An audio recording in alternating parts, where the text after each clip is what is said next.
live show on YouTube, Into the Fringe, where we discuss lost civilizations, UFOs, cryptids, unsolved mysteries, megalithic structures, extraterrestrials, interdimensional portals, time skips, and more. Don't change that channel, because now you are leaving the mainstream and entering into the fringe. Greetings, Cardinal Sin Nation. It is I, Cardinal Sin, and welcome to the first episode of Into the Fringe Extra with Coraon, and we will be talking remote viewing. And this is going to be very exciting, I think. One moment.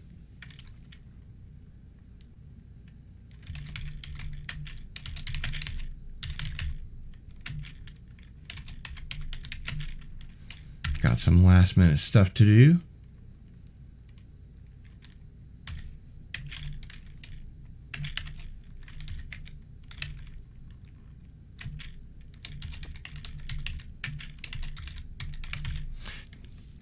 Tickety-tack, tickety-tack. That's how you know the typewriter's back.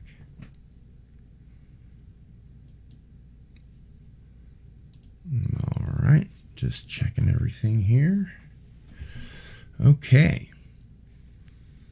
So, let's read the bio. Coraon Witch in Residence is an accomplished British traditional witch and ceremonial magician, having earned a high rank as a priest in his order.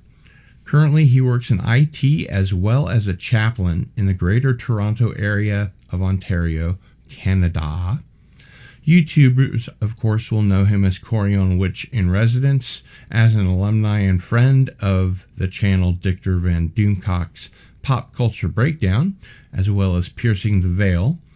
Coraon has mastered the art of scrying or remote viewing, and for the last few years has been giving his local fringe community insight into some of the world's most hidden places, as well as running his YouTube channel where he examines spiritual matters through the lens of pop culture.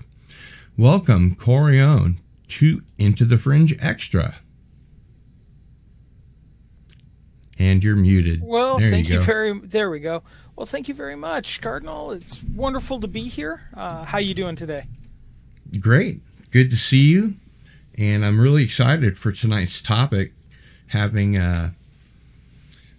two episodes of Into the Fringe one day after the others. It's enough to get anybody excited. Oh. Let's say hello to the folks in the chat. Canadian Spider-Man is here. The Ryder Brothers. We made it in time for once.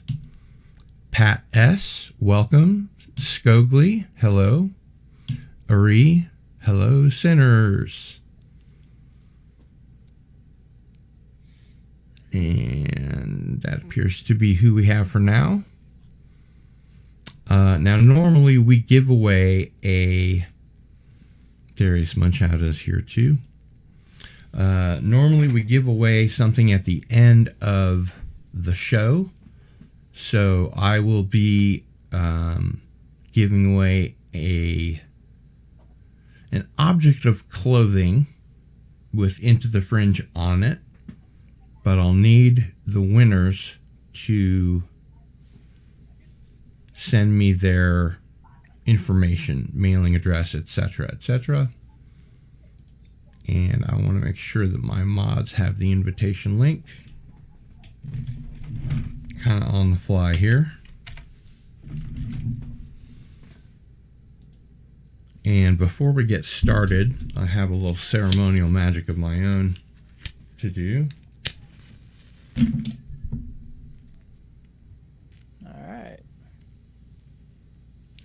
Never light 3 on the match. I guess that's if you're in World War I and lighting cigarettes. Or even World War II, probably. Oh. In World War I, never let the enemy know where you are, right? Yeah. because it was the third guy who usually, by then they had signed up and had locked onto him. Yep. One for the money, two for the show, something like that. Yeah. Well, the first one they're kind of surprised by it. The second one they're pointing their gun at it, and the third one they've got good aim. So. Yep. And a good target. That's it. All right. So I'm going to put one of these over here, and one of these over here. And I'm not sure if this will get blocked out by other light, but now I am surrounded, so I'm completely protected. Excellent. All right. So let's go ahead and say hi to some folks that just got in. Scogly says, what a treat. Ari says, double header, and I'm here for it. Matt McCabe is here. Nice. Another Into the Fringe. Love the subject. Well, thank you. Very kind of you to say. Yeah. And while we're waiting for people to roll in, do please subscribe. Whack that notification bell. Make sure that you get all the notifications so when shows like this begin, sometimes, like for instance, I did an unboxing episode just before this. So if you want to make sure you catch everything on my channel, and there's quite a bit of it, please ring that notification bell and hit all, and you will hopefully receive notifications from YouTube. You can buy Into the Fringe merchandise at gillstore.com. And I think that's about it. My tip jar is in the chat, so you can tip me there if you would like. I'm still working on getting my Stream Elements tip jar working, but paypal.me/gillbevel is where you could send $1 or $2, buy me a coffee or a pizza, or anything in between. And it's 100% secure. I don't see your credit card numbers or anything like that. So definitely take a look over at gillstore.com. We have some really interesting stuff there. So let's go ahead and begin. Coraon, could you please tell us what remote viewing is, its history, and how you came to learn the protocols? Absolutely. So remote viewing is a scientific sounding term used to describe a specific type of clairvoyance or extrasensory perception. Harper's Encyclopedia of Mystical and Paranormal Experiences defines remote viewing as seeing remote or hidden objects clairvoyantly with the inner eye, or an alleged out-of-body travel. For example, if an object's locked in a container in another room, a remote viewer can usually see that object. It was the original protocols that were set up were originally created by the SRI team, Indigo Swan, Russell Targ, and Harold Puthoff. I believe I'm pronouncing that right. He originally taught the protocols. Those were the guys from that were pictured in the movie the book The Men Who Stare at Goats. So worthwhile watching. So most remote viewers can see, some can hear. Touch and smell are a little iffy depending on the individual, but they can usually do that without leaving the room that they're sitting in. Spiritualists tend to use terms like traveling or clairvoyance to describe the same phenomenon. The term remote viewing was originally coined by some Stanford physicists and parapsychology researchers. They started playing around with this, I believe, in the 70s, and they felt there was enough evidence to continue on with the idea. once they got the protocols into a more functional state, to the point where they could start teaching it, the U.S. government got involved. I believe, yeah, and they were running a project called the Stargate Project, which was funded in 1975 to 1995. It apparently ended because satellites were a lot more accurate than what they were getting from remote viewing at the time. That being said, they're still using it today. Yep. So there are many practitioners of remote viewing around the world. I mean, the evidence is always going to be anecdotal and colored a little bit by the witness, because again, you're relying on somebody who's seeing it reporting back. Everybody's subjective. Exactly. Right. So there are a lot of religions out there that it's part of their mystical traditions, including a lot of Eastern mysticism, Buddhists, Hindus. A lot of different philosophies and religions use it, and it really boils down to the concept that there are conscious or unconscious abilities that the human mind possesses that we typically don't use or like to use very often in our day-to-day life. And these sort of things are like a muscle. You really have to work it and train it, go to the metaphysical gym, if you will, right? And really work on it in order to get somewhere with it. Now, in my mystical tradition, we refer to the process as scrying. Scrying uses almost identical protocols to the Stargate project, but there are some notable differences. For example, I use a focusing device. It's called a black mirror. It's a piece of polished, flawless obsidian treated with it's not this kind of black mirror. No, nor is it the Netflix series. Although I kind of wish it had been. But that would be cool.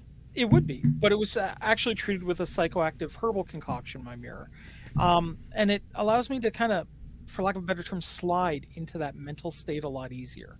I like that. Yeah, I freely admit it's that it's possible that because I have the mirror and I associate the mirror with the mental state, that's why it's easier. It's not necessarily the mirror itself that's doing anything.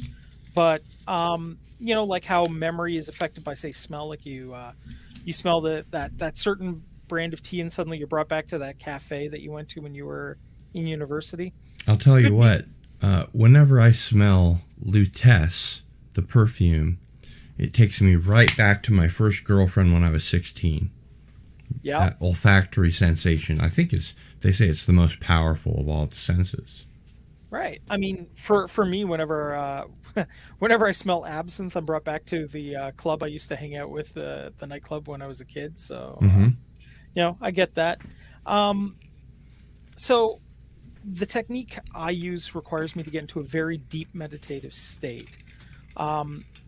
And if anyone has any experience in the chat or what have you, or who's listening later, the basic premise is some people will experience, when they get into a very deep mental state, a feeling like they're going to, like, it's almost like a sharp jolt where you feel like you're about to fall out of your body. What we're taught to do is kind of go with that feeling. Sure. And allow yourself to fall out of your body specifically and jump out of it. Yes, so grandma kind of house smell. Yeah, exactly. An astral experience? For me, it is. Though the entire time during my meditative state, my eyes are open and I am staring into my mirror. I see. Okay. And what tends to happen is, as I'm staring into it, that polished stone takes on almost a liquid effect, like I'm looking into a pond. And then I just kind of draw my focus into it, and that your intention falling out of body, exactly, and that falling out of my body, I'm just kind of fall into the mirror, and that's when I move on to wherever I'm going to intend to try to view. Right. Okay. So, not everyone who uses these techniques experiences it the same way. A very good friend of mine, when he's doing it, he feels kind of like a cameraman who's looking through like an old camcorder, and is, able to look around and zoom in on an object or move away, and he gets that kind of almost like he's a director of a film and he's watching the experience happen that way. That's cool. Yeah. And There's already a question for you in the chat. Sure.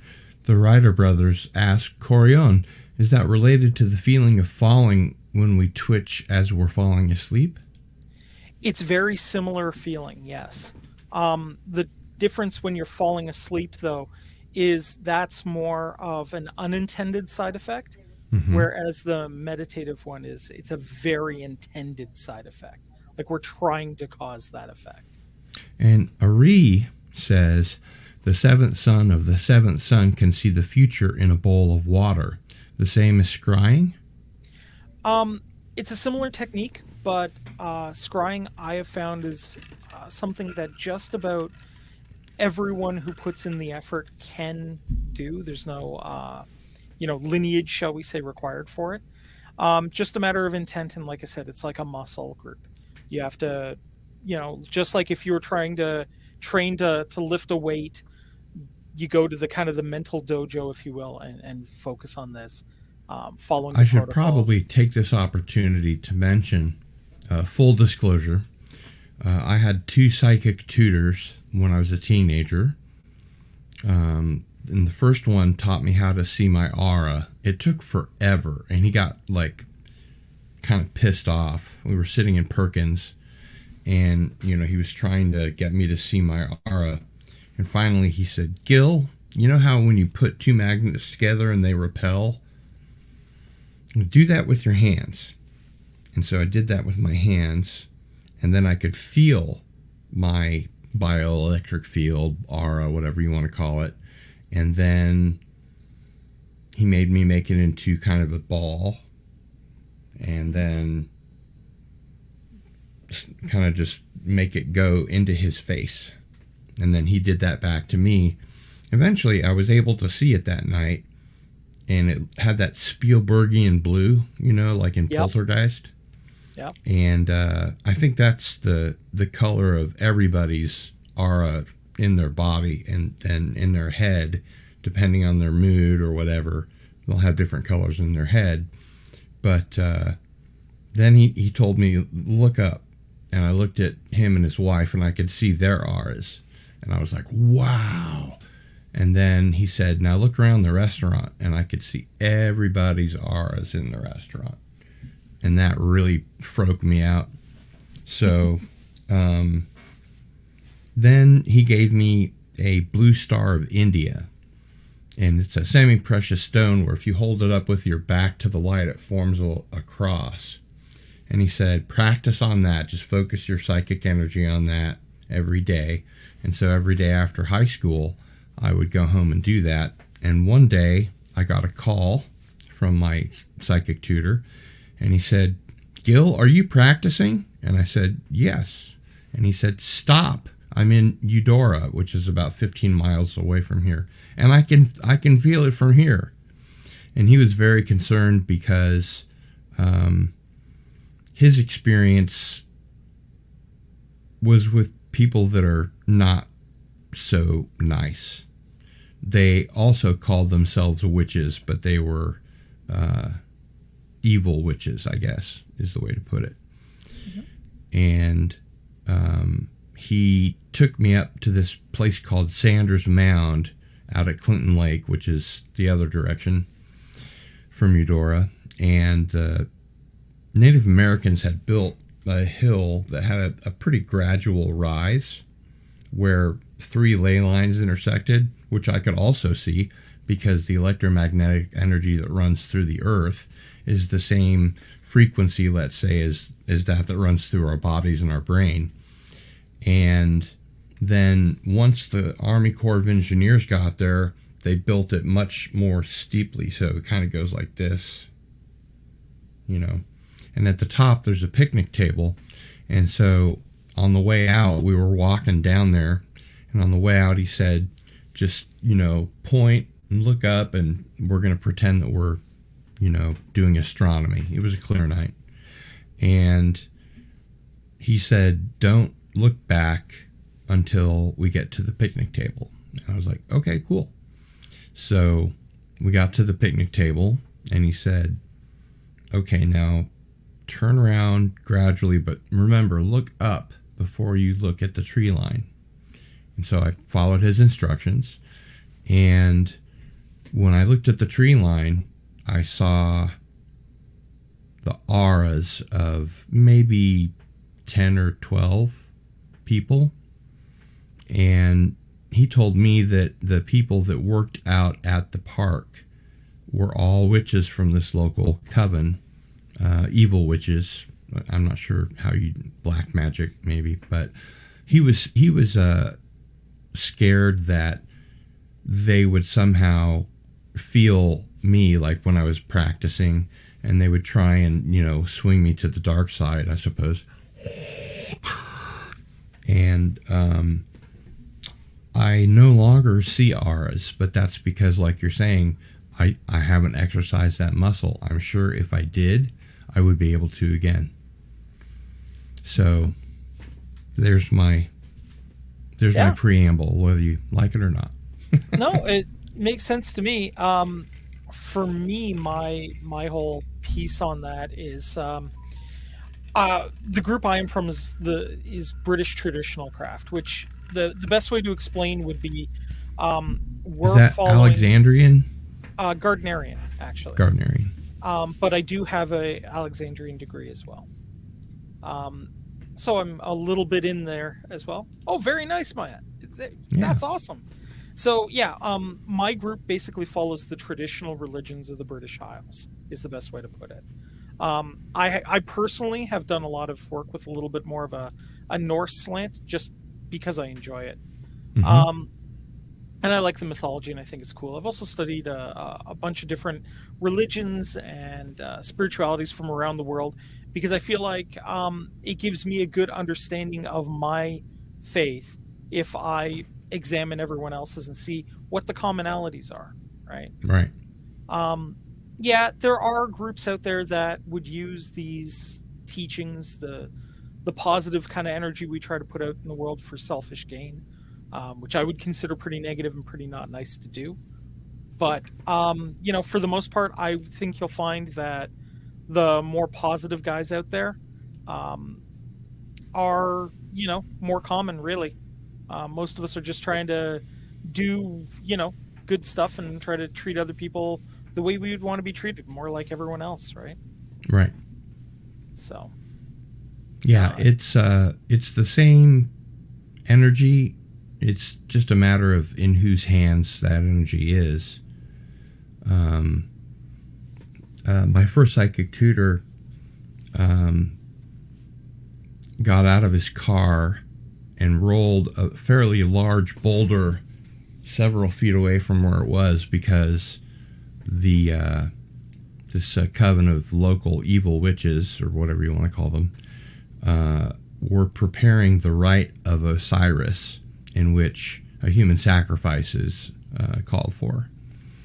And they had a pentagram that was, I think it was 5 miles wide.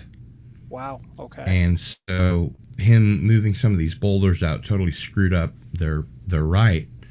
And from that point on, they came after him pretty strongly. They even drove up on the sidewalk that he was on when he was on his way back from being the captain of the fencing team, and he had a saber with him. So he just took the saber out and he pointed it at the driver, and he was thinking, if I'm going to go, you're coming with me. And they didn't like that, so they went back onto the street and drove off. Yeah, fair enough. So, so I guess the next big piece we should probably talk about is the accuracy of this stuff, right? Yeah, and as a matter of fact, I do have a question about that. What is the accuracy of remote viewing? How can you be sure that what you're viewing is real? Well, I mean, if the CIA is going to use this for over 23 years, there's got to at least be something to it to start there, right? Especially when the phenomenon became public knowledge in 1995, right? They're not going to announce, oh yeah, we do this, but we were just goofing around for 23 years wasting taxpayer income. Millions right? of dollars, yeah. Right. So they had to be getting something out of it. When I was doing my training, the master I studied under would hide a random object that was decided upon well before I got to the location. He'd hide that object in a place that I didn't get to see, and then he would have me remote view to try to find whatever the hidden object was. I wasn't allowed to graduate my training until I could get to about a 90% accuracy on being able to find that object. Typically, the only way that I'll admit, the way that it screwed me up most often was when somebody was actively trying to push against me, basically keep me out of the room. Right. So, Did while I'm pretty good at... Did that make you stronger? I think so. Again, I think it's like resistance training, right? Like if we're going to compare it to a muscle, right? Sure. When you get to a certain point, if you've got something to push up against, you get stronger after a while, right? So once I got to about that, once I got to about that 90% on viewing, we started to work on some of the other senses, hearing things. I got pretty good at hearing like general environmental sounds. But when people are talking, it sounds like it's happening down like a really long tunnel. Like, how when you're like listening to somebody in like the far side of a cafeteria, kind of like that. It's not as easy. I don't get any sort of smells. I can't touch anything. Like I don't get a sense of touch from any of it. Because when I'm remote viewing, the way I like to describe it is, imagine if you're playing a video game where you've got one of those wall hacks on and you can walk through walls. You're kind of a ghost. That's how I experience it. So I can't actually touch anything in the environments. Right. So if you ask me like how smooth an object is, I'm going to be like, well, it looked really smooth, but do you have clairaudience there as well then? Usually, yes. Usually I can see in kind of a 360 kind of and view. Here? And here, yeah. Hearing's about like my normal hearing. For the most part. So, if somebody wanted to mess me up and they turned on a jet engine, I'd probably, be holding my hands over my ears in pain. So right. Probably a good way to keep somebody out is same way if you were trying to bug somebody who was and using a wire. I assume right? If they were speaking in Russian, you wouldn't be able to understand it. Right. Okay. Only languages that I can understand. So, if somebody was talking in a language I don't speak or I don't have any familiarity with, I'd have no idea. To be perfectly honest, most of the time, unless I'm really determined to find out what somebody is saying, I try to avoid listening in. Yes, Darius Munchausen, no collision detection at all. So, yeah, exactly. It's, I try not to listen in to the most part, if only because it does take so much effort, and usually there's a lot you can learn just by looking around a room and looking through objects to try to see what's going on. Usually the visual elements are more interesting than trying to listen into a conversation. Sure. Yeah, I think we can all agree that most conversations we have in our day-to-day life are usually pretty boring. So. Well, and it reminds me of something that I've heard, which might be a rumor, it might be true, I'm not sure, but they talk about, especially when you're in training at like say a call center, they talk about how body language is 70-80% of communication, and I don't know if it's really that high, but there's definitely body language involved, that if you're speaking with someone that speaks a language you don't understand, you can pick up a lot from context even if you don't understand the words. Exactly. Seeing somebody smile or seeing somebody happy matters a lot. There is one other piece I would add in too. When I'm remote viewing, seeing specific people is a bit more of a challenge, because I tend to see people as like energy beings. Mhm. Like they're like a glowing, like that, almost like a force ghost, but you're seeing like an energy pattern inside the body. Like imagine if you could see somebody's nervous system kind of floating around in like a blue Kind of like in force The ghost Watchmen. kinda. Yeah, kind of that kind of way. Um, just about everybody looking kind of like Dr. Manhattan, but with more clothes. Right. Yeah. Well, at first, the nervous system of a man appeared, Exactly. before he mastered, the whole body part. Exactly. So imagine, if you will, you were looking at Dr. Manhattan, but he made just his nervous system glow over the rest of his body. So you're kind of seeing that.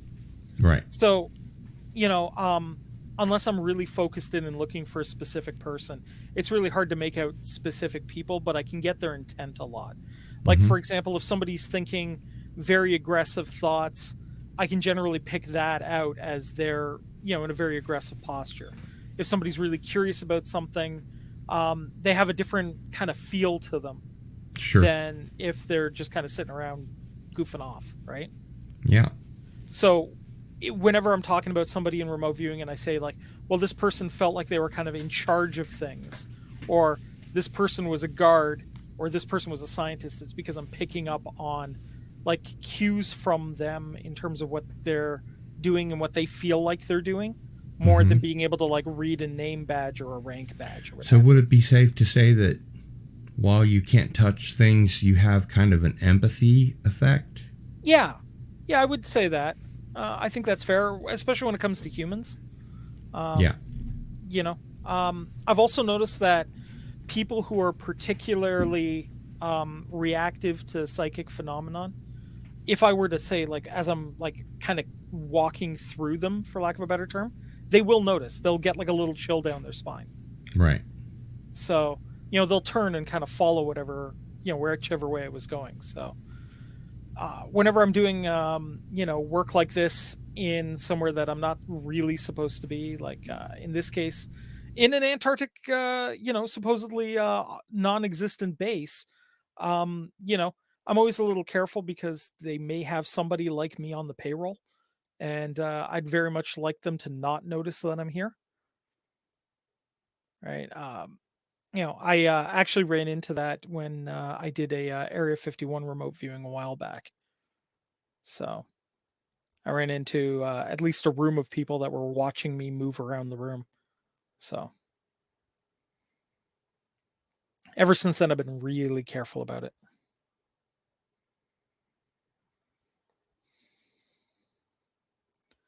So Sorry, busy typing away here. that's all good. So I tasked you with viewing Antarctica and the far side of the moon. Let's start with Antarctica. Okay. All right. So as I mentioned, when I do a remote viewing session, it's like starting with like the Google Earth, right? And I just slowly zoom into the requested location until I'm at ground level. From there, it's kind of like I said, flying around in a video game with a wall hack on. I can pass through walls, I can see hidden spaces, uh, but some things are still obscured. For example, writing and people's faces are really hard to make out. I see people as energy bodies, and I'm reading their emotions. Seeing if a guy has a scar on his cheek, for example, though, would be like really hard. Now, the specific area in Antarctica that I was looking at, um, Cardinal Sin and I randomly ran into an article about a guy who was claiming that I believe it was 40 miles from McMurdo. Um, he had seen a underground alien base hidden in the ice, and he had been part of a team that was doing the excavations on it. So I had mentioned to Cardinal, well, I'm going to try to remote view there and see what comes up. So this is what I was able to write down immediately after doing the remote viewing session. Okay. This is the stuff that stuck out the most. But as I talk about it, if anyone has any questions in the chat or what have you, I'll do my best to answer, of course. We have a lot already. Oh, awesome. The Ryder brothers say, tell us more about Area 51. And Well, Herc 130 says, when I was in the Air Force, good commanders could enter the room and you could feel them being there. We called it command presence. I always felt they mastered that power, knowing it or not. absolutely. And I know exactly and that the Ryder feeling. brothers go on to say, to tell us about Area 51 after these two places, of course. Oh, okay. Okay.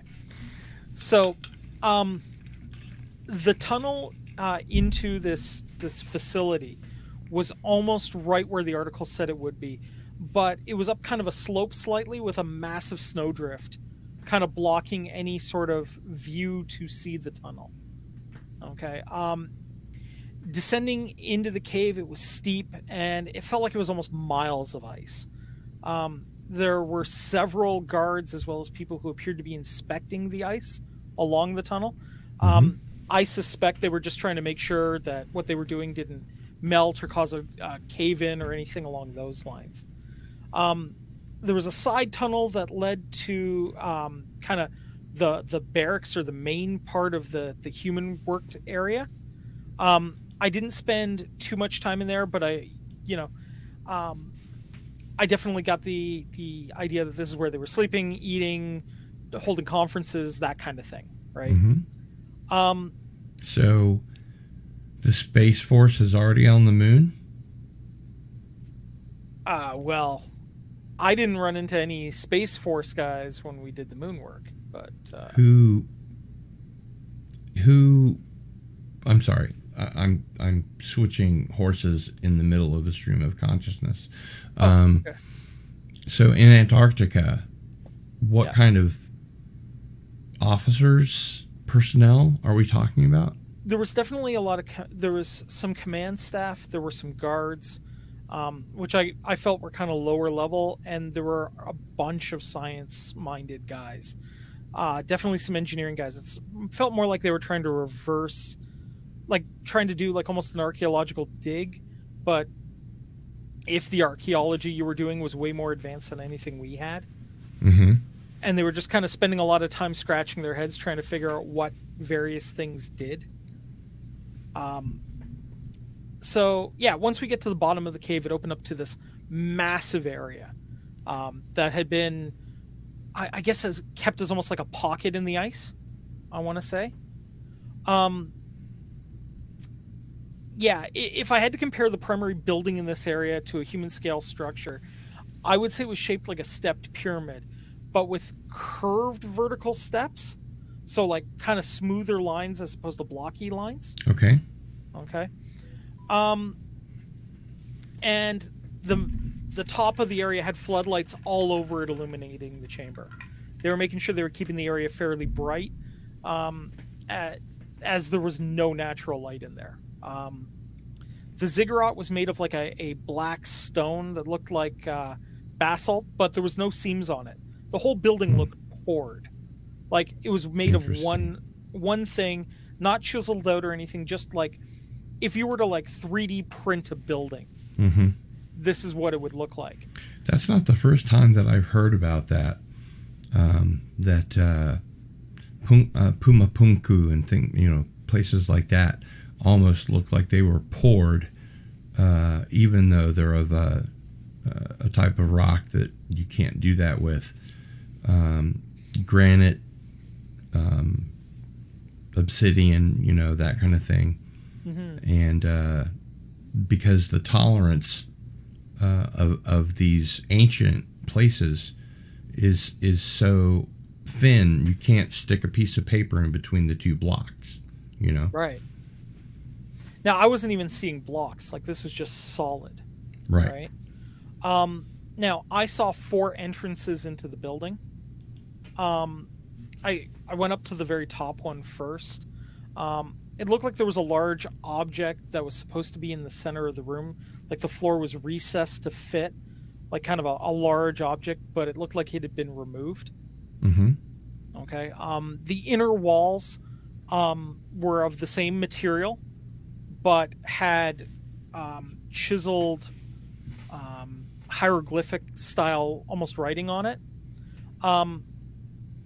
I have seen the writing before, but not outside of like a mystical tome, right? Like not, this isn't like a normal, regular run-of-the-mill language. This is Right. something completely different. And even in the book I saw it, when I asked the people who had loaned me the book, they couldn't translate it either.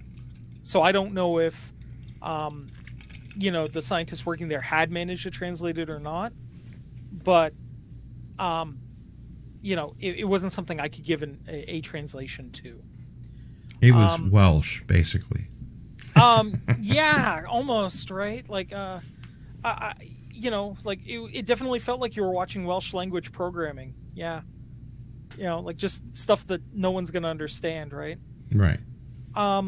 So the next room I went down into, it looked like I want to call it a control room. Okay. There were some scientists in the room. Like the command center? Yeah, kind of. Okay. They were looking, the scientists in the room were looking at laptops that had some kind of weird interface that were clicked into recessed, I want to call them computers in the room. Mm-hmm. So these would be like the original computers that were there before we got there? Okay. Exactly. Okay. And they were kind of, those computers were kind of built into the wall. But there seemed to be some sort of interface port they had connected to. And the interface was huge. It was like, it was not like a little interface, but it was huge. And then it slowly tapered down, and then they had it connected to these laptops. They were looking at something on there. And in the center of the room, there was kind of like a circular dais that was lit up from the machinery in there, or the electronics in there. It was lit up. The command guy, like the officer or whoever was in charge, looked like he was looking at something suspended in the air. Now, I couldn't see what that was. I know there was light being projected up. So I'm almost wondering if there was some kind of like hologram or something that I was just going to say that. All right. And for whatever reason, I couldn't see it, but it looks like that's what he was looking at. Again, the walls had writing on it. I'll try to describe it. It was kind of like a pictographic writing that were merged with kind of sharper lines. So, like imagine a bunch of Norse dudes were drawing pictures that were trying to convey thoughts, but it was written with a much more deft hand. Like instead of like somebody chiseling into the rock, they were just kind of carving it in as if it was nothing. That's what it looked like. Interesting. So, yeah, kind of a very weird language, very neat. It was just coding the walls. Okay, like if we were going to compare it to something, if you'd ever seen the Stargate series, and whenever they go into one of the Gould spaceships, how there's just writing on everything. Cartouches and yeah, that kind of feel to it. It was just everywhere.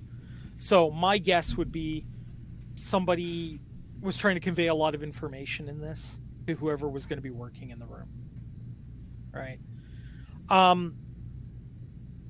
So then we'll move on to the next room here that I got into. This one really, this is where things get weird. Okay. We're not a weird yet. Okay. No. This room had several tanks containing liquids. The tanks look kind of like bathtubs, but like clear. And there was some kind of biomechanical matter in there, like machine biology hybrid stuff that was suspended in the liquid. There were a couple stuff you would see in an H.R. Giger painting. Yeah, kind of. Like one of the things looked vaguely like I want to call it a metal spine, but it looked like it had tissue coming off of it. Sounds like a Terminator to me. Almost, right? Another one had what looked kind of like a knee joint, made of, bone or what have you, but had almost like shock absorbers on either side of the knee joint. So very weird stuff. That creeped the heck out of me. And then I ran into what I want to call the main causeway, where there were the last entrance kind of split off into a few different directions. It looked like they were using one of the rooms as a conference room, like that fourth room kind of went off to what I'm going to call a conference room. There were tables, chairs, that kind of thing. And it looked like they had brought some of that in. Mm-hmm. So I guess they were, whenever something was going on, they were discussing it in there or pulling apart something. They wanted to do the work as close as possible, right? So once I got, and all of those biomechanical implants, they looked dead, but that they had been thawed out. Like this area clearly had been frozen. Right. And then it had thawed out. So I guess they were studying whatever these things were. So, I mean, if I had to guess, I would say that they were doing like implant research is the best way I could describe it. Like if you were going to build an implant and then like have the various muscle types or whatever around it to make sure the implant was going to do what you wanted it to do. This is how I imagine it would look, but it still felt like a shop of horrors, right? Yeah.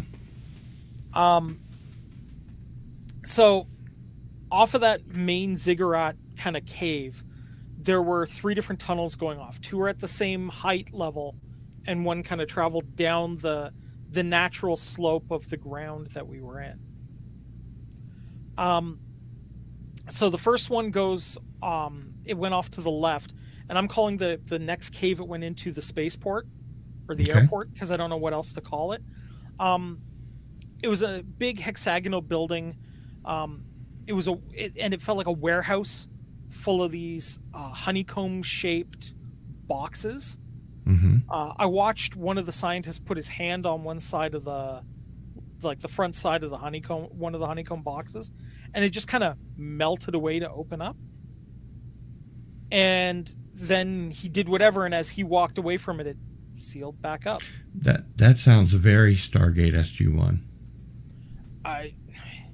I don't know. It was crazy, right? I don't think I specifically remember ever seeing that, but it was like the boxes had to be about, this big, mm-hmm. right? Like, right? And he put his hand up to it. It would melt away. He reached in, grabbed out a sandwich or whatever. A widget, I want to call it. It was some sort of machine. And then as he walked away from it, the lid came back up. So it was the weapons storage area, basically. Maybe. So there were 2 guys in there that looked like they were cataloging all the boxes. They had like clipboards kind of going through sections of them. Mm-hmm. And the warehouse had a real, like, if you were going to find the Ark of the Covenant, this is where it would be kind of feel. Right. To it. It was just full of stuff. As I kind of went further along into more of the hangar section of the airport, that's where there were some ships left over. Like, we're talking silver discs. They looked almost identical to what Bob Lazar was describing. Okay. When he was talking about the sport model? Yeah. There were 2 of the kind of the smaller ones there, and then like a much larger one. Like, if I had to guess, 2 of the sports models, and then like a mothership. Yeah, like the big granddaddy of them, right? Like, right. if you were gonna how have much a bunch bigger of dogs, was that one compared to the 2 smaller ones? Probably about 5 or 6 times as big. Wow. Like, we're talking, like, if I was going to be like the sports car models, if I was going to say were like fighter craft, this would be like a C-10 Galaxy. Like, this was designed to like move cargo. It felt like just huge, right? And as I kind of looked around the ceiling, it looked like there were like 3 people that were reinforcing the ceiling. They had like hoses that they were respraying the ceiling to kind of re-solidify the ice there. Mm-hmm. So my guess would be that it had recently cracked and they were trying to seal that to kind of preserve the area. So the craft, like I said, they were like Bob Lazar described. They were designed for smaller, shorter people. Right. But the larger ones seem to have a big hold in it that I suspect would have been, like I said, like a cargo ship. Right. Like if you were going to transport a bunch of stuff, I'd want something like this. Right. Right. So let's call it, say, 2 scouts and a cargo ship, maybe. Fair is enough. what was left. But the area, I think, easily could have accommodated over 20 ships, the size of the cargo ship. Like, easily. 2 death gliders and a go old mothership. So I don't know. But just huge, right? Like, right. If if you were gonna have like an airport to land stuff, this would be where you'd land it, right? Nice. Yeah. So after I left there, because there wasn't really much more to see in there, I went off back to the center chamber and then went down to the right one.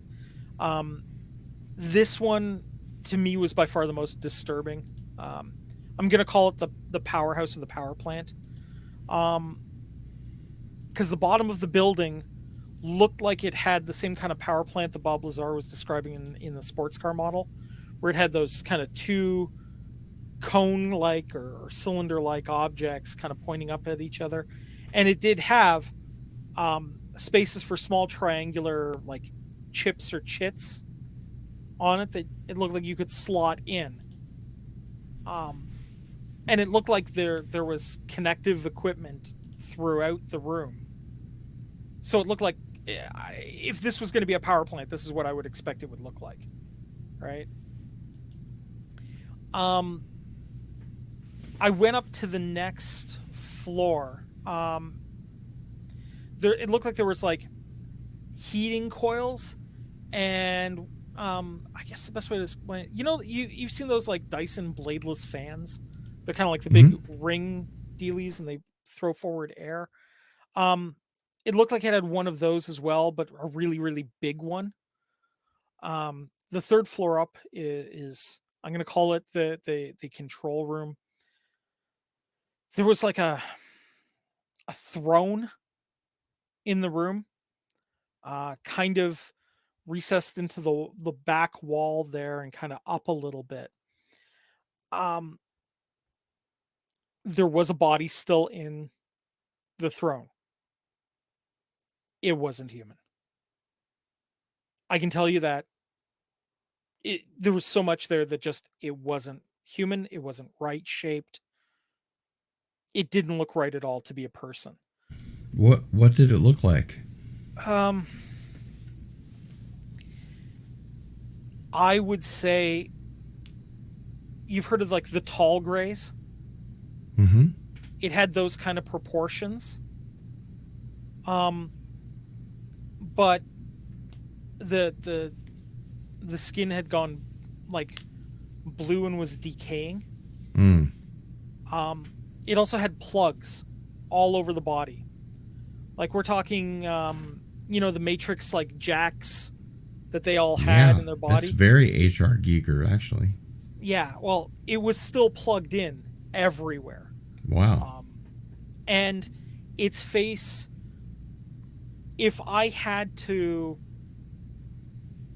describe the look on its face, it would just be agony. Like this was an incredibly painful thing it was going through. Now, with it not being human, I don't know if that's right, but it didn't look pleasant. Right. Right. It had clearly been frozen and thawed, and it had been dead for quite a long time. Were you able to discern or detect what the function of the plugs and everything were while it was alive?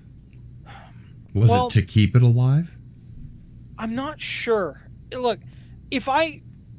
given that this was like where the power plant was, and where like heating and cooling units appeared to be, Mm-hmm. if I had to guess, I would guess that this thing was responsible for running the functions of the base. Like so it was like a one of those half human, half Cylon hybrids that runs the ship.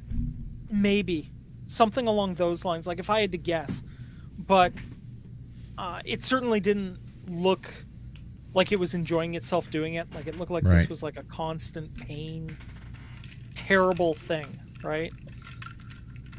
Nothing in the room was online. Sympathize. Yeah. Nothing in the room was online, but the connectivity to everything else in the room was certainly there, and it looked like this room was connecting to everywhere else throughout the base. So, like through hallways or doorways, or was it just open? Well, the top floor there, yeah, it was pretty open concept. It looked like there should have been monitors or other equipment in the room that had been removed. Personally, I suspect the only reason why this body hadn't been removed or anything along those lines or touched was probably because they couldn't figure out how to. Right? It may have just been completely fused into the wall. Right? I mean, I couldn't like grab it to lift it out, but I could definitely see that the cabling connecting it was connecting into a machine behind it, and then that machine was connected through wiring to other, like to the rest of the buildings that I had encountered so far. So if I was kind of like walking through the wall, following the cabling, I could follow it to various other locations. There's a question in the chat from Philip Blair. I missed the beginning, unfortunately. How did Coraon experience this? Okay, Philip. So I study a version of remote viewing called scrying. It's almost identical to the system that the CIA was using. Mine is just dressed up in more religious and spiritual overtones, but the protocols are effectively identical once you remove the flowery language. Cool. And once Cardinal and I found an article saying that there was a guy who had previously been on the base who had explained some of this, I made the decision that I was going to try to check it out. And Cardinalson was more than willing to invite me onto the channel, provided I saw something, and boy, did I. So yeah, this room it was really hard to be in the room because of the Shop of Horrors feel. Yeah. From it. It almost felt like there was this like lingering pain in the room. I don't know how else to describe it, but I mean, I personally didn't want to be in the room as much as I could, so I tried to kind of move on from that without, Can you tell us whether it was physical pain or pain of like I'm never gonna get out of here, literally? Oh, like a hopelessness? Like work a day pain, like I work every day and I can't do anything else? I would say it felt a lot like the kind of pain from like a medical kind of pain, like if you've ever had a broken bone. Oh yeah. Yeah, that kind of feeling. So physical pain. Physical pain. But like a continuous, like it was on a continuous loop. So I decided I was getting out of there because I didn't want to lose my lunch. I didn't want to lose the connection. Right. So I thought it was best to leave before I picked up too much more stuff. And I followed it. I followed the third tunnel down. That was like along kind of the natural slope of things. And this area was like a massive hex cave, like a massive hex dome. And it held a bunch of smaller buildings. So I'm going to call this the suburbs, if you will, of this facility or base or whatever you're going to call it. It had kind of a central tower, which it had, again, one of these like biolab kind of setups, right? But this looked more concerned with mass production as opposed to research and development. Like it was more kind of like a factory floor kind of feeling to it, where there were the containers again kind of recessed on like a central pillar throughout the various levels, and it looked like machinery to move those around to various stations around. Okay. I went into one of the buildings because all of the building, the houses around the central tower looked from the outside basically all the same. Each of the smaller buildings had these 6 slabs built into the floor, and then like a central locker. Okay. The locker was holding I've managed to find one of the buildings that was still populated. Mm-hmm. There were 6 short gray bodies on the slabs. They were clearly had been there and dead for a long period of time. The central locker had this skin-tight silver clothing, I want to call it. Okay, it was like a silvery gray. Mm-hmm. And it looked kind of like almost like a latex cat suit, right? Like a onesie. Yeah, like a onesie. It didn't cover the neck, but it went down, right? Yeah. So there were 6 of them there, and yeah, they're your traditional grays, and they were scary as hell. Even dead, I didn't really want to be in that room. Mm-hmm. I had to kind of force my brain into that kind of clinical mode where it's like, okay, just observe what you can. Right. There was no other adornments in the room. There was nothing like in this little house thing. There was nothing special about it. I almost wonder if these were like bio robots, for lack of a term, right? Like they were being made in the main building and then stored here until they needed to be activated. Mm-hmm. Right. The more I moved around the place, the more I felt like this place had been evacuated from its original inhabitants in a hurry. Right? Like there was some sort of calamity or catastrophe, and everybody bugged out and they just stopped what they were doing and left. Right. Right. Taking only kind of what they needed to take with them. I don't think the Greys were I feel like they were the tools, not the original inhabitants. Right. Okay. I felt like there was another presence that was controlling them and that they had left. Okay. I didn't catch a view of anybody else there in terms of like another alien presence there other than the grayish kind of beings in the one I described previous. But that's how I would, describe it, as that kind of, like they had left in a hurry for some reason. Now, as I was moving around in that area, I eventually ran into a group of scientist guys with 2 or 3 guards, and they were moving through, and there was somebody in the center that was a brighter light than the rest of them. Not by much, but like a little brighter. Mm-hmm. And he seemed to be kind of directing the group as they were all kind of moving through in like a column.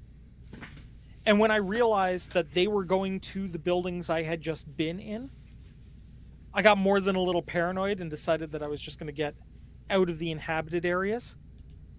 So I started kind of just roaming through the ice in kind of like a spiral pattern out from the main building. And there had to be at least 9 more of these kind of city blocks still in the ice. This was a small city. And there were not a lot of obvious connections. Like there were underground cabling to these other blocks, but there was nothing really above ground to give anybody who'd be looking for them a hint. So if I had to guess, I would guess that they don't even, the people that are currently running that base don't even know that they're in there. Oh, wow. Okay. Surely they must have their own remote viewers. Probably, right? I mean, they may not have dug out to them or what have you yet, but I don't think that they weren't. It didn't look like they were actively looking for it yet. Maybe they hadn't yet gotten to the point where they were ready to access whatever's in that area. Exactly. Right. That's entirely possible, but yeah, there were at least 9 more of these blocks, and some of them looked similar to the suburbs. Some of them look completely different. I didn't really get a chance to spend a lot more time with it. I was starting to get to the point where I just couldn't keep my focus any longer. Right. Yeah. Understandable. To be perfectly honest, I'd seen enough. Right. Like, yeah. If there was any more level of Geiger level craziness going on in there, I didn't think I had the composure to keep seeing it. Right. Yeah, so the Writer Brothers is my Tuesday show, and all the guys from have apparently decided to show up and say hi. So hi guys. Cool. Yeah, so that's basically the primary stuff there. The extent of what you saw in Antarctica. Yeah. So what's your overall take on this? From that, I really what's it being used for? What's your best guess? I really feel like what they're trying to do is try to understand the functionality of the machines in that base. This is definitely a research kind of dig. They're really only interested in the technology and kind of understanding it. If I had to guess at what the purpose was of the base initially. Mm-hmm. Like before everybody showed up, I would guess it was some kind of research base or like a medical station or something along those lines, where people were brought in, there was work done, they were shipped back out, or these creatures were coming in here on like a stop off on their way to somewhere else, and it was a place to refuel, repair, re-equip, move on, right? I almost wonder if some of it was there. I almost wonder if the grays there were almost being built for replacement parts. Mm-hmm. Right? Which is another totally scary idea in and of itself, right? Mm-hmm. Yeah, like I said, I feel like it was just some kind of, like, it was like initially designed to be a research base. And I feel like these guys coming in are looking at all this stuff, and I mean, it would be like finding like the craziest treasure room of all time, right? It's going to take you forever to catalog all that. And well, especially if you factor in the difference between our technology and their technology. A lot of people talk about, if you took an iPhone back 500 years ago, you'd be burned at the stake as a witch. Oh yeah. And I think the difference here is, I mean, I can't speak for the science dudes, but it seems to me like, they're probably trying to understand how that technology works. They've interfaced, into it already. So it seems like they have at least a little understanding of what's going on. Yeah. I mean, they probably, like, if we assume that Roswell happened, right? They've had access to this technology for what, going on 60 years? 70. Plus? 70. Yeah. So they might have some idea of how it works, right? Personally, I hope we never unlock the biotechnology elements of that place. Mm-hmm. Or if we do, we use it far more ethically. That's not than likely. What I saw on display. I can dream, right? But yeah. I mean, I also get the impression that not everyone was staying there all the time. Like, they may have been shipping some people in from an outside base at points. Otherwise, why have the kind of the tunnel structure they had? Mm-hmm. Um, I think I ran into, my guess would be about 50 people. Like, it wasn't a huge amount of people. Right. And to be perfectly honest, if this was somewhere like, if this was like an Egyptian pyramid they found, you would need hundreds of people combing that thing to understand everything in there in Right. any sort of reasonable time frame. But I guess if they're this concerned about security that they're not telling anyone anything is there, they got to really limit the number in the base, right? Yeah. Yeah. The fewer people that know about it, the fewer the chance is that it's going to get out, right? Yeah. So, yeah, I just saw Pat S going, you can't travel back in time, only forward. Absolutely. But you can still feel and infer things that you see from the past based on what's there now, right? So, And like we discussed last night, you could certainly view things that happened in the past. For example, one of the SRI remote viewers was tasked with viewing a set of coordinates that ended up being Mars 1 million years ago. wow. And they found that the native race was dying out, and they knew that they were dying out, and that there was very little they could do about it. And they perceived anxiety, denial, and anger. I don't know if that...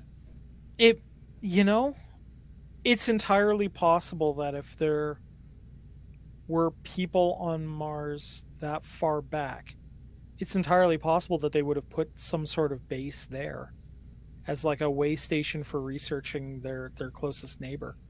Also, if they ended up coming to Earth and we are the Martians, for example, anything that is on the surface of Mars that was a million years old might just be dust now. Yeah, absolutely. I mean, when you consider that it's lost almost all of its atmosphere, right? Yes, it only has an exosphere now. Yeah. I mean, most of everything would have been blown away, right? So, what did you encounter on the far side of the moon? All right. So, I have previously, for Doomcock, for Piercing the Veil, he actually, as an aborted episode, we had considered having me try to remote view to the far side of the moon, and I had attempted it previously. And when I've done it previously, look, it's really hard to see somewhere that far away. Like, unbelievably hard as it is. The last time I had done it, I didn't have as much experience. I hadn't been flexing those muscles as much. Sure. And I could tell somebody was trying to prevent me from seeing what was actually there, but I couldn't do anything about it. Okay, that was the first one I had done years ago, where it's like there's a hunter with a duck blind somewhere in the picture, but you can't quite see where the duck blind is. That's the feeling that I'd always had.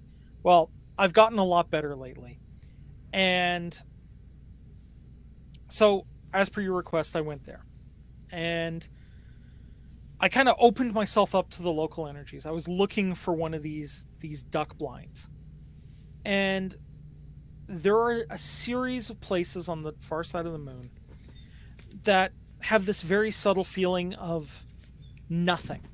Okay, no background hum, no energy, just nothing, like a black hole for everything. A conspicuous absence of anything. Exactly. So I went over to one of these places, and I was stopped. And normally I can just like walk through anything, right? I hit a wall. Like I hit a real barrier, and it like a force field. Yeah, something. I don't know how to describe it, because there shouldn't be anything that can stop somebody who's remote viewing like that. right? Um, Now, Is that the me, resistance you were talking about before? yeah. Only this was solid. This was Right. absolutely, you're not getting through this no matter what. Now, Mm-hmm. me being me, I take walls like that as a personal challenge. Okay. Okay. Um, so I decided to push.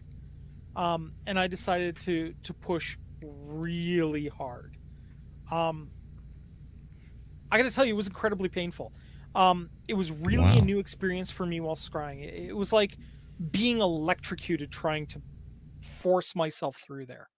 Has Um, that ever happened to you before? Never. Okay. Absolutely never.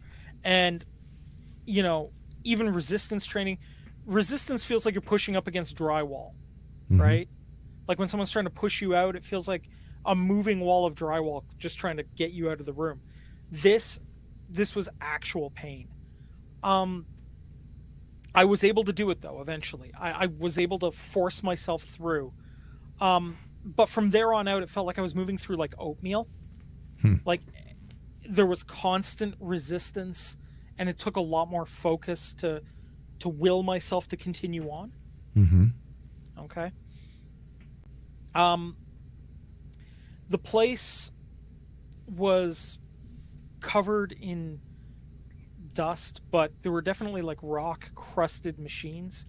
If you've ever seen pictures of oil refineries, it was that kind of level of machinery just Mm-hmm. everywhere. Um, I have no idea what any of it did. Right? There was no obvious signs in there. I mean, I'm a computer scientist. I've studied this stuff. At least computer wise, right? And I know how certain things interface with certain things. I couldn't tell what any of it did. Right. Right? There were pipes, there were machines. I don't know what the machines did. I don't know what the pipes connected to. Fair enough. Um, I went into the rock around the refinery. I managed to find one of the pipes, and it traveled to kind of an underground building. Now, again, I was seeing writing on the walls, but it was very different. Instead of like coding the walls, this was like what we would use as like signposts. Like Okay. if you were to see a sign that said cafeteria and an arrow pointing, you'd know what was going on. Well, I saw what looked like, I want to call it Mayan pictographs, but it had like Chinese line work kind of interweaved into it. I managed to follow a couple of the symbols I was seeing to a main room. Okay. The room was squarish, but the corners were rounded off. Okay. Even like the floor and the ceiling corners were kind of rounded off. That sounds eerily familiar. Oh, okay. Um, um, and there was less cabling that was obvious, but in the walls was all the cabling, the HVAC, if you will, like air vents, that sort of stuff there. I couldn't tell if there was an atmosphere in the room, or what was there, but I mean, the machinery was working, right? Um, I found another control room, Hmm. but this person was lying down. Instead of sitting at like a throne, they were lying down, and instead of metal connection points on a body, it looked like they had a series of metal plates sitting on top of the body that Like were connecting. electrodes?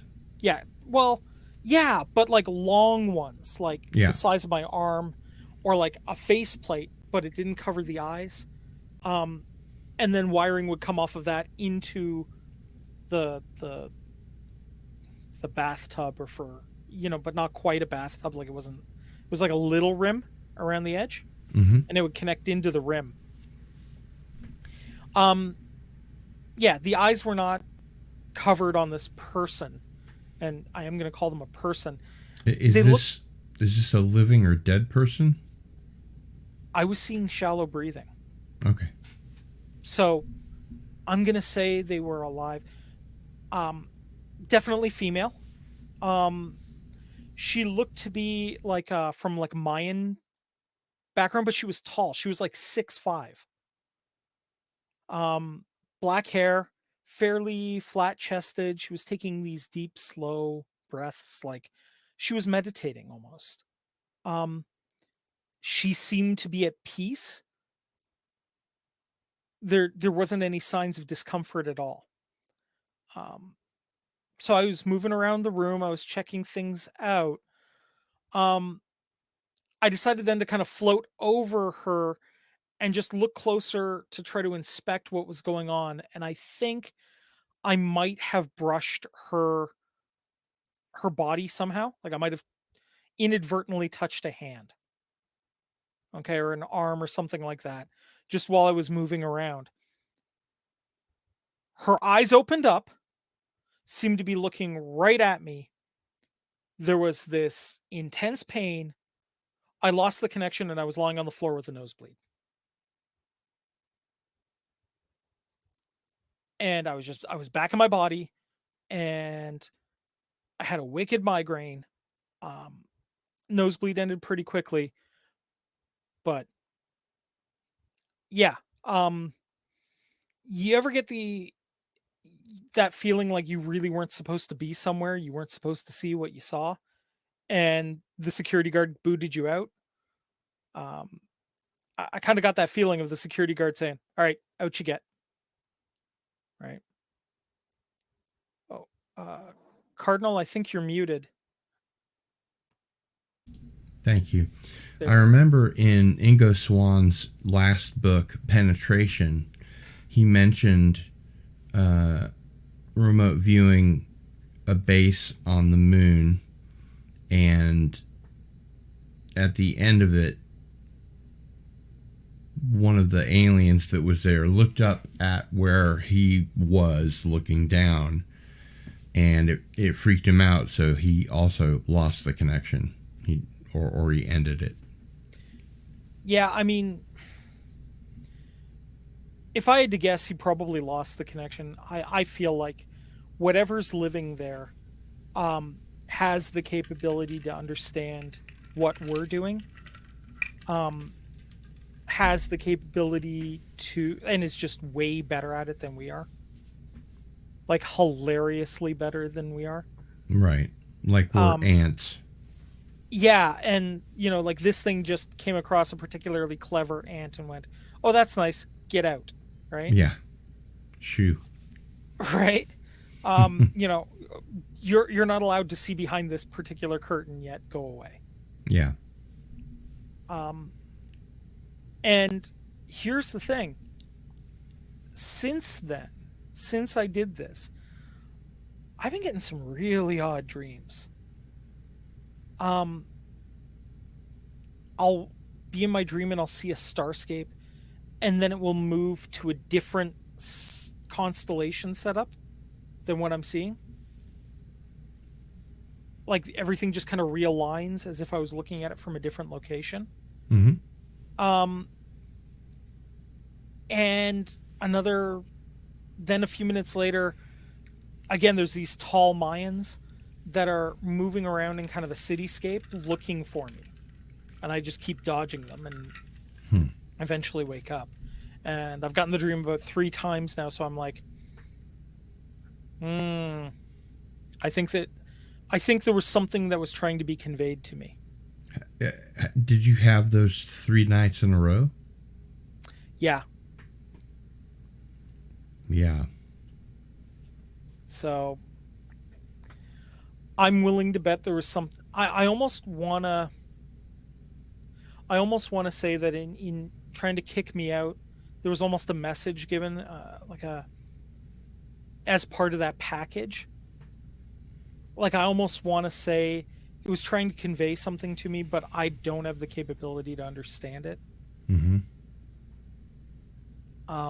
Maybe just as well. Maybe. Right. For all I know, it could be, look, it could be anything from here's the reason why we don't want you here to, don't go too far. We're looking for you to try to make sure that you don't tell anyone this. I don't know which, and I don't want to find out. Right. No. That's the one nice thing about remote viewing. It's almost impossible. You may know somebody's remote viewing an area, you may be able to tell, but you'll never figure out where they were. So you can cover your tracks. Yeah. It's like calling from an unlisted number, right? Right. No star 69 available. Nope. Thankfully. So we have a question from Bill's Mafia Hitman. Asks if you've said anything about the Mona Lisa on the moon. I haven't even heard of that. I haven't heard of that either. I mean, there are some... Does the fly understand why it's being swatted? Yeah, fair enough. For all I know, I could have been screwing with an experiment and they just wanted me out of there so I didn't screw it up. Right. Right. I don't know. I feel like it was a bit of a push on my part. I feel kind of accomplished that I was able to get through that duct work. Sure. Yeah. Like that to me was the coolest thing I was able to accomplish there, really, was getting to that point. So.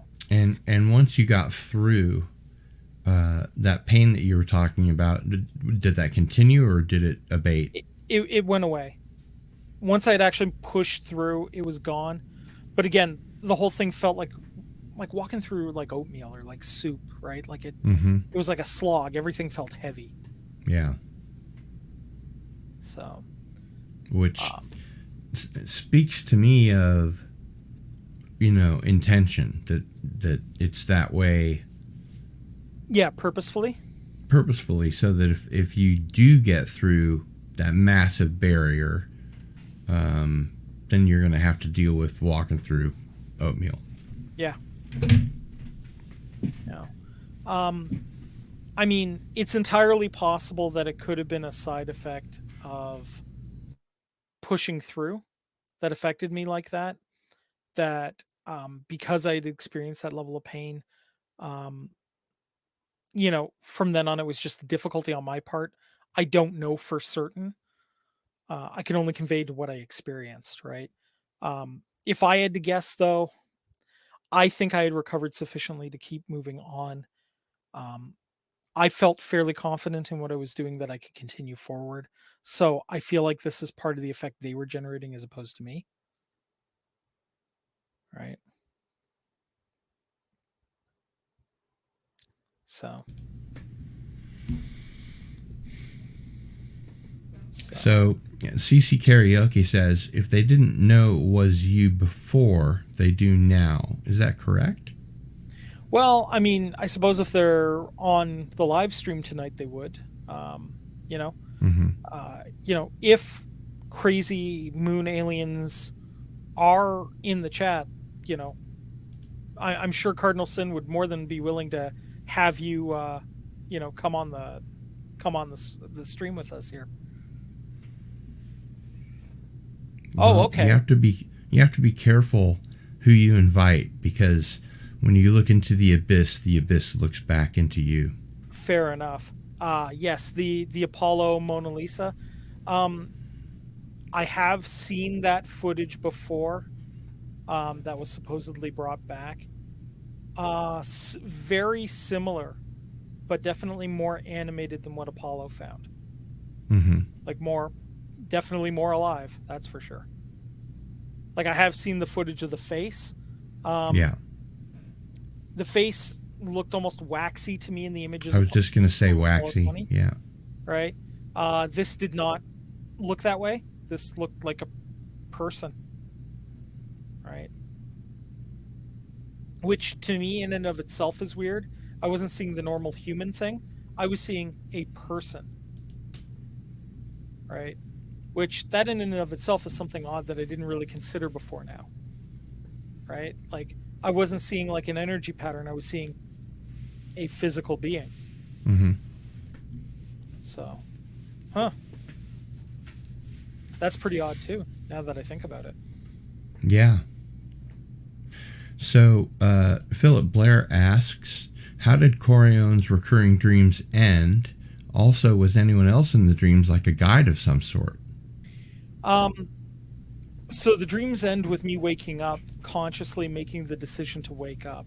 Mm-hmm. I'm usually pretty in control of my dreams. It's kind of a side effect of doing all the mental training I do. So Um, this would be lucid dreaming. right. Um, and lucid dreaming for me is just kind of a side effect of all the other stuff I've done over the years. I have control in my dreams, even if it is a dream. Um, and I make the conscious decision when people are looking for me to wake up because I don't. I got the impression like I shouldn't want to be found. So I decided, nope, I'm dropping this connection real quick.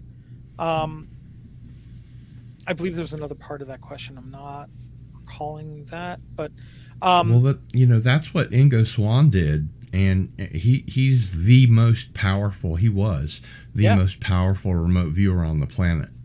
yeah. And hats off to that dude because if he went through what I went through when he tried to look through to the moon, dude is, his mental powers are hung like a horse, for lack of a better term. Yeah, he was very strong. He had a natural inclination to it. He was a sensitive. He was the first person that you said the CIA. I think that he was involved with a different. It might even have been the Air Force, but some sort of different agency. And then once he helped establish the protocols, that could have changed. Mm-hmm. Like, and again, I remember it being from the CIA. I could be wrong there. I haven't done a lot of look into his work for a very, very long time. I just remembered the name, and I remembered, oh yeah, he was the guy who did all the secular work on this, right?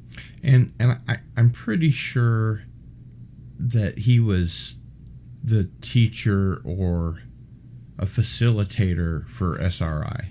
Yes. Yeah. Once he had protocols established on how to train somebody to be able to do this, which in and of itself is a feat, right? I mean, developing a teaching program for this is something else, especially being able to take people who may not necessarily have a heavy amount of work in it and being able to get them to that point is pretty impressive. So yeah, some of the stories that I've heard about Ingo Swann's abilities and the abilities of the people that he taught, like in his first class, are pretty out there. It's hard to believe, but at the same time makes a lot of sense. yeah. Well, I mean, and the truth of the matter is, I mean, my faith has records of people having been doing this for a very, very long time. We're talking back to, antediluvian times, Right. having developed a pattern like this. Now, of course, again, everything that we have is tied up in much more flowery language, right?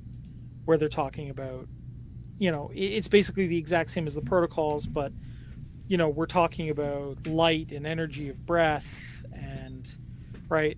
Instead of using the scientific name for a certain plant, we're using the colloquial name, right? For example, there's a plant that's involved in the psychoactive plants that I treat my mirror with.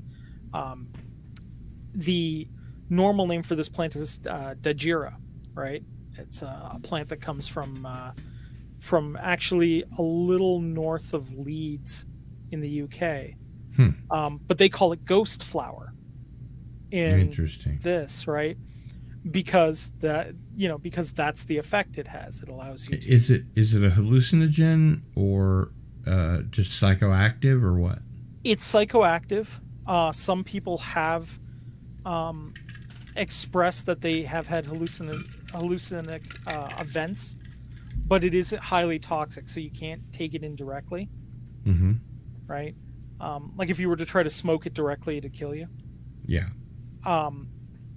Traditionally, what was done was it was a fire was created, a single plant was put on the fire, and then as the smoke mixed with the air, it was inhaled by the people around the fire. I see. Right? So it was diffused enough that they'd be all right. Right. I don't do that. Like I said, it's just treated on the mirror. Mm-hmm. I have done that. I have had that experience in the past. It was an interesting experience. I definitely wouldn't recommend it for everybody. It sounds like it almost might cloud the mind to the degree that it's getting in the way of being sensitive to those impressions. Yeah, it does. It kind of opens you up. The way I would describe it is it kind of opens you. It allows you to shut down the normal stuff that would flotsam around in your brain and allow you to be open to it, right? So, yeah, I think a lot of the, a lot of the work that he did, I'm willing to bet is also definitely, like Ingo did, I think is definitely also impacted the guy from the Disclosure Project who's now doing the encounter stuff where he's trying to generate encounters of the fifth kind. Dr. Stephen Greer? It's Dr. Stephen Greer. I think Ingo's work definitely influenced Dr. Stephen Greer. It definitely seems like that based on the protocols that Stephen Greer is using. Mm-hmm. That kind of getting into that meditative space where you can shut down the conscious, day-to-day mundane thoughts. Exactly, that constant buzz you've got going on about, how am I going to pay this bill? I got to pick up Sally tomorrow after work. Well, it's interesting. Kind of something to the opposite of that. I never have writer's block. I always have an idea that I can work on, and I write every day. But advice that I've given to people that have had writer's block is either sit down and just type, I am typing for the sake of writing, I am typing, or go to bed, and then your mind will start to race with ideas, and then you get up 20 minutes later and go back and start writing. Yeah. So it's kind of the opposite. Yeah, I mean, you're trying to calm the mind as opposed to excite it. Exactly. I mean, like I said, what we do is we have when people start learning this section of my tradition, they have a tendency to there's a series of meditations that they do that are really designed about pulling the mind into that space and being able to do it on a conscious level by building in mental triggers and phrases. Think of it as almost kind of like a neat little version of self-hypnosis along the way, so that when you recite that certain liturgy, like that certain litany, your brain automatically goes, oh, this is the mindset I need to be in to do this work. I'm going to start getting into that space now. The symbology helps, right? I mean, it's part of the training, right? Kind of like how certain baseball players will have certain songs that they like to listen to before they go out to the batter's box. Exactly. Right. Even if that song is like ancient by the time they get up there, if they're listening to it and they've heard it like 1,000 times, but they know they hit home runs when they hear that song, they're going to throw that song on, right? It's the same kind of idea for us. So, Ari has mentioned something here that almost sounds like lyrics to a song. Is your work closely related to Sioror? I don't know how to pronounce that. Do you feel you're disturbing the web word? I'm told you don't want to mess with that unless you're prepared for capital C consequences. Does that make any sense to you? Yeah. There is a saying among my tradition where it is only those properly prepared should attempt these sort of things. It's the Right. same kind of logic. And the basic premise is, if you're just dabbling, if you're just, throwing stones in the dark, sometimes you're going to hit something that doesn't want to be hit. Right. But if you're practiced, if you know what to do in a contingency, if you've done the training in a safe environment to do so, when you get out there and you have those safeguards in place that you've mentally put in place, that you've prepared otherwise, you will be fine. It is not dangerous in that regard. Yes, there are consequences for screwing around, for lack of a better term. But if you put the precautions in place, then you will be fine. Right? At the end of the day, whenever I'm doing any sort of remote viewing work, there's always a constant thing going in the back of my mind that says, remember, you're not really there. And nothing happens there that can kill you here. Right. Right? Because that intent that, right, I'm not that invested that my whole self is there. That's kind of the barrier that will keep me safe in an event that something goes really, really wrong. Gotcha. Right.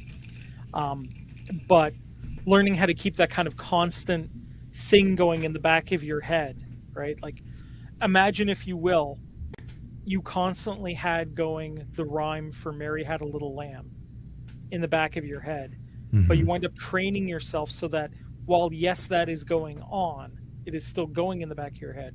You're able to consciously focus on other things. Right. As a drummer, I can totally understand that. We learn how to section our body off to the right and the left half and the upper and the lower half, so we can, do something on a drum and forget about it, and then work on something else and forget about that. And your mental focus for what your brain is doing is actually only in one of those quadrants, but all of them are still going. Right. It's the same kind of idea. So those kind of things. Phantom Boomer has an interesting question for you. Do you think that someone who has just dabbled in remote viewing might not make it back to their body? It would be incredibly difficult not to make it back to your body. I would say there'd have to be some sort of significant external force involved to have that occur. The thing about it is, this is a projection of your will, but your will never actually leaves your body. Not your astral body. Right. So there's still that connection. And if anything happens, it's more like snapping back as opposed to cutting the line. Right. Right. So I seriously doubt something like that could occur. But this is also why we practice, and we practice in safer environments. Right. My best advice to an amateur remote viewer would be, start by trying to remote view the room across the hall. Right. And once you've got that down pretty much perfect, then move on farther and farther away. But at the same time, you're building up that muscle, right? And you're building it in an environment that you control, right? So maybe you've got one down the hall. Next time, once you got really good at that, you go to the basement or the attic, or maybe you sit on your roof, right? Somewhere where you're in control of.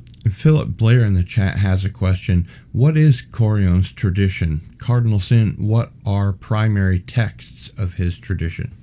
All right, so I'm a British traditional witch. I am also a ceremonial magician of the Dende line.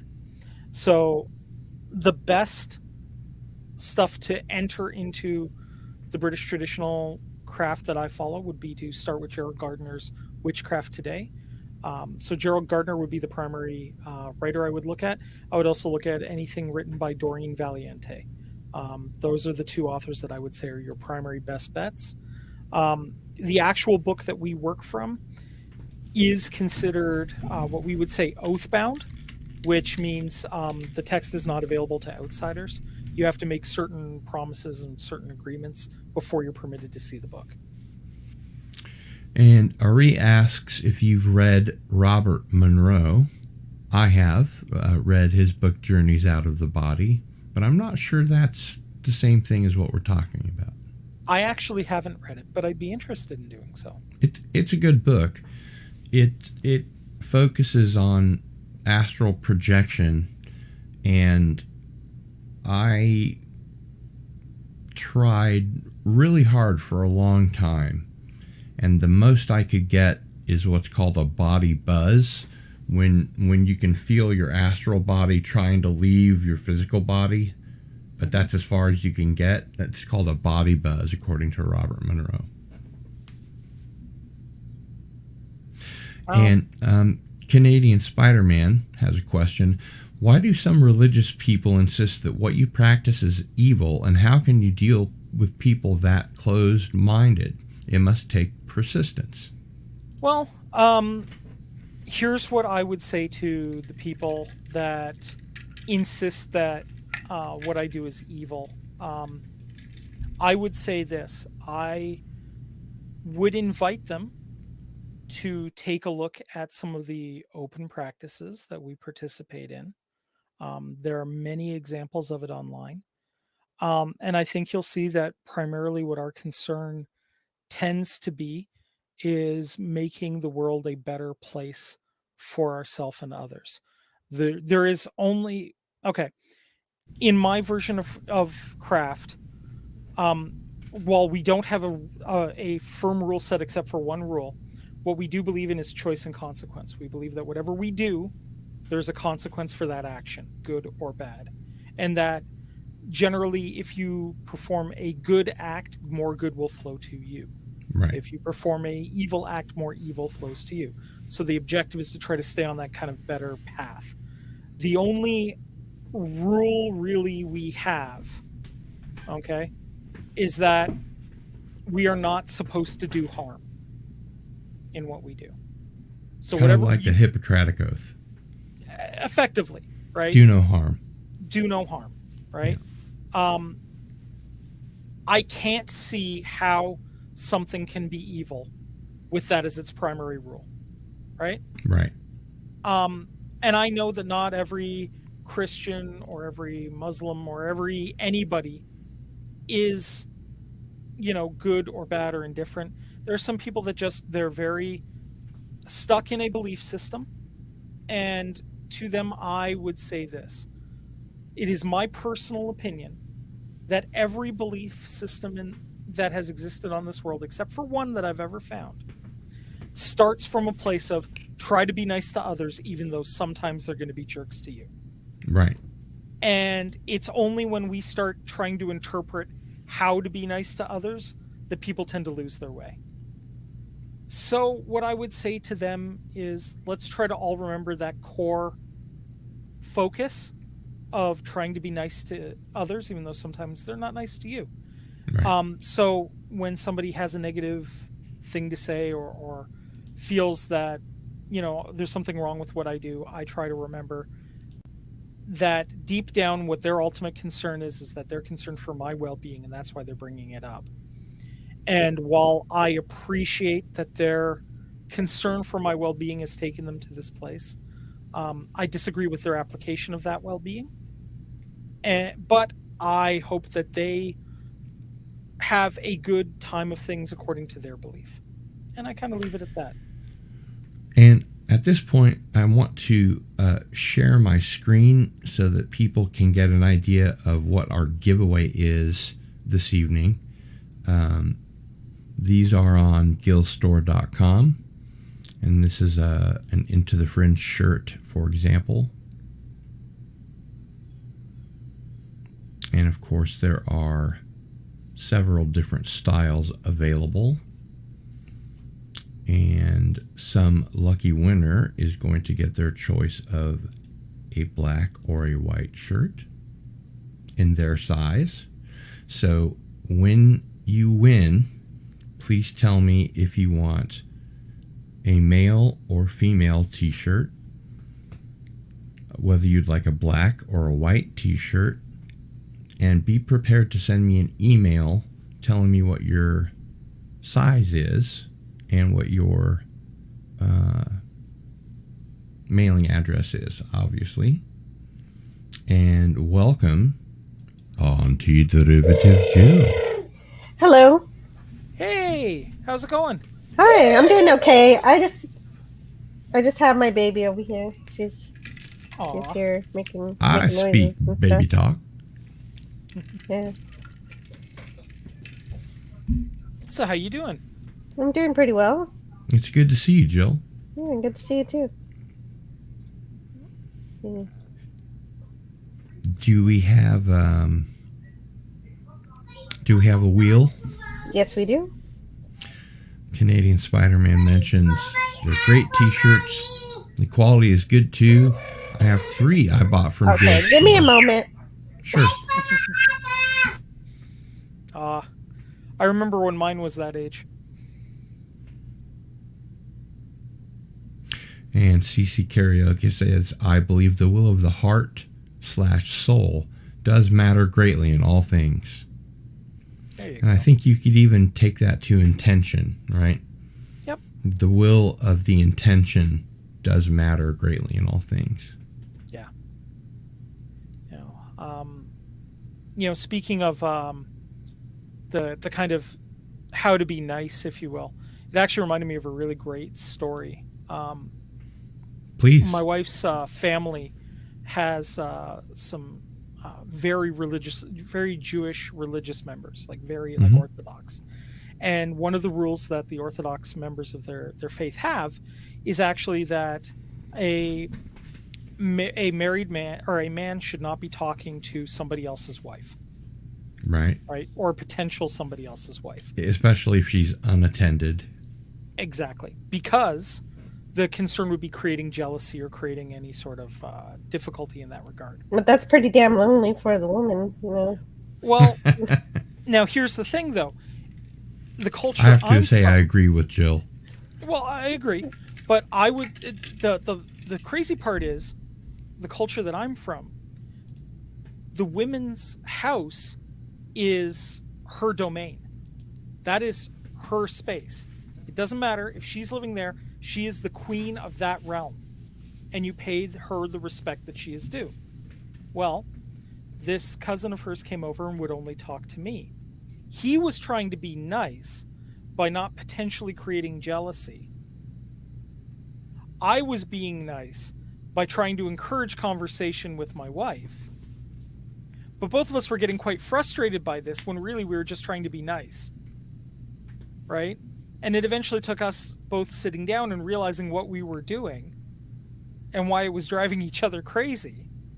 Before we realized what was going on, we managed to come to an understanding. Right?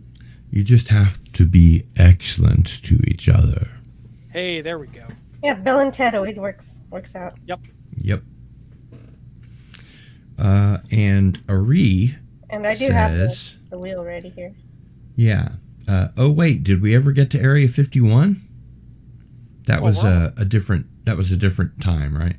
Yeah, well, we're almost out of time, though, unfortunately. Yeah. And, I think the anti-derivative Jill has an anti-derivative wheel that she's going to spin for She us does. as well. Is there a show or anything or a blog that people can go to see your remote viewing of Area 51? Not as of yet, but I will make everybody here a deal. If they are willing to subscribe to my channel, I'd be willing to put up a piece probably just for my subscribers or something along those lines, where I will share my experience on viewing Area 51. I think that's a great idea. What is your channel on YouTube called? Well, I am Coraon Witch in Residence. I'll get a link for your mods to pop in the chat if you would be as so Sure. kind as to let me grab that for them. Here we go. Yes, I'm That just sounds getting like a that heck of a together. deal. Well, thank you for allowing me to do it. Yeah. Here we go. Let's see. And the post it Ryder into Brothers say, also come check out Corian's pop culture commentary, but that's every Tuesday. So I've just popped it into the back chat here. Is that the correct one that's on the screen now? I believe actually. They've done it. Antiderivative Jill's already on top of it. Oh, she's a quick one. Yeah. Yeah. Kudos to you, my dear. Thank you. You're welcome. Well, let's go ahead and bring on the wheel. And this always makes me a little nauseous seeing my head spin around like that. Either that or it reminds me of The Exorcist. Yeah, I was going to say. And Ree said, already subbed. Hey. Phantom Boomer says, done and done. Nice. So, if nothing else, you got a few subscribers. Oh, I appreciate that. All right. Jill, at your convenience, please spin that wheel.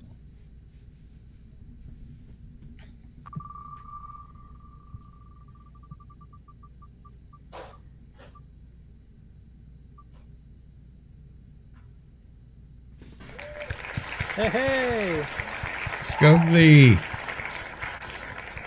Skogli Jotun. Okay. Yeah, I never thought I never thought a frost giant would show up in your chat, but here we are. I know, right? Yeah. As long as it's not Loki. Well, I always like to think of Loki more as a teacher, right? He's kind of like Q from Next Generation, right? The Ryder brothers say, no fair, you changed the outcome by observing it. That's very funny. All right, so what I will need from Skogli is to contact me.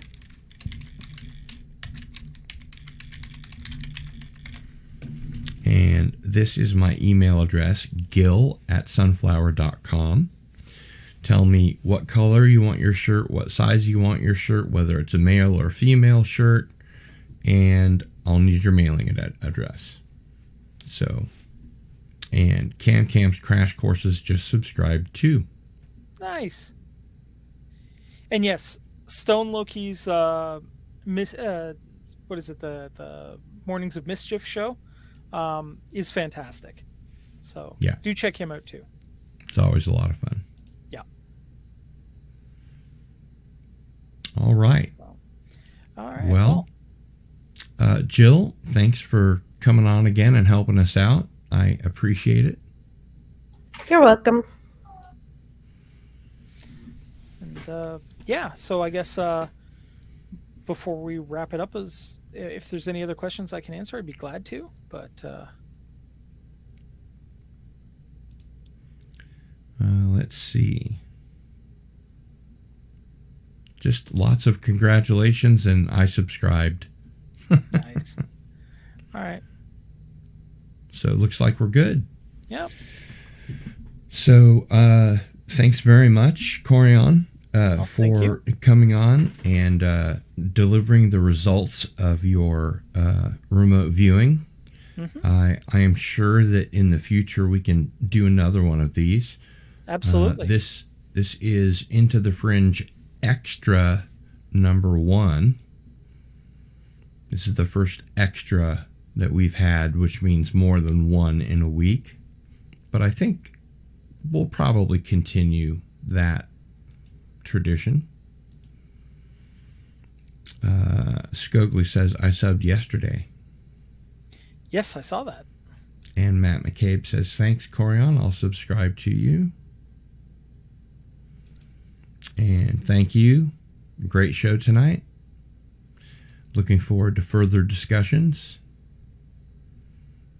So, all in all, well done. All right. And thank you again for coming on and sharing your wealth of experience. We had a lot of questions, a lot of people, a lot of questions asked and answered. Mm-hmm. And I think that is the definition of a successful stream. Oh, thank you. And thank you to your mods. Your mods are absolutely amazing. I really appreciate them, and I appreciate you. And yeah, anytime you guys want me back, feel free to let me know. Give me about a week's notice and whatever homework you want me to do beforehand, and we'll get it done. Jill says, next time go into Fort Knox and tell us how much gold we really have. I don't know if I'm going to count each individual brick, but Yeah. if the number is 0, I'll certainly let you know. There you go. All right. Well, that'll wrap it up. We're right at the 2-hour mark. So for Coraon Witch in Resonance and on to the derivative Jill, it's Cardinal Sin. Out.